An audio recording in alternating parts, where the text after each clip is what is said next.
I've always known that if money isn't outrightly spiritual, it has a heavy spiritual component. And I knew that long before I made the poem Venerations, when I said pyramids and acacia trees and signs and symbols of deities taken from our Kibbalah libraries and now permanently stored in the Vatican, and how there's pyramids and how there's an all-seeing eye, even the words on the money, a new world order, right? I knew that it was intended to be a spiritual currency. Before we had all of the drug dealers who got rich off of crack, before drug dealers got rich off of heroin, black gangsters were getting rich off of numbers, running policy. You had dream books like Policy Pete's dream book back in 1933, where he talked about if you had this in your dream, then play this number. If this word appeared in your dream, then play this number. And one of my favorite sayings about money is that money is like good health. You only discuss it to the extent that you don't have it.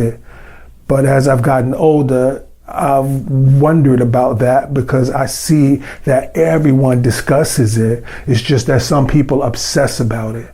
And I believe that what's most important is to respect it and not worship it. Like a box cutter. You know, we don't worship no box cutters, but we certainly respect them.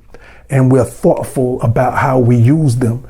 Because if you take a box cutter for granted, then the results could possibly be tragic. And it's the same thing with money. Another thing that pointed to the fact that the intention of money was to be spiritual is to have Benjamin Franklin on that $100 bill. A lot of people don't know this, but when he was alive, people had his picture on their mantle. As far away as France, people would have pictures of him.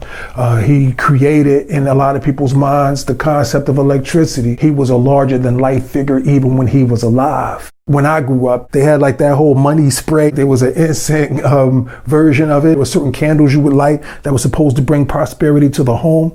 I recall having a friend whose girlfriend was a dancer, and she would have coins and dollar bills, whatever, on the floor because she felt like it meant something for you to walk over money. And I don't know what that was supposed to bring.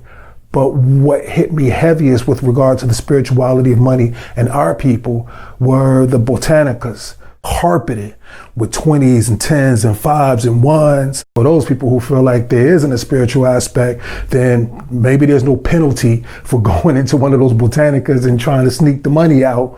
But the reality is, there's a lot going on. In my opinion, the way you move with regard to how you respect money, how you respect beliefs, how you respect spirituality, it all comes around you. It's around you like a force field. And sometimes you find yourself going from nothing to everything without an explanation. And perhaps that explanation has a lot to do with spirit.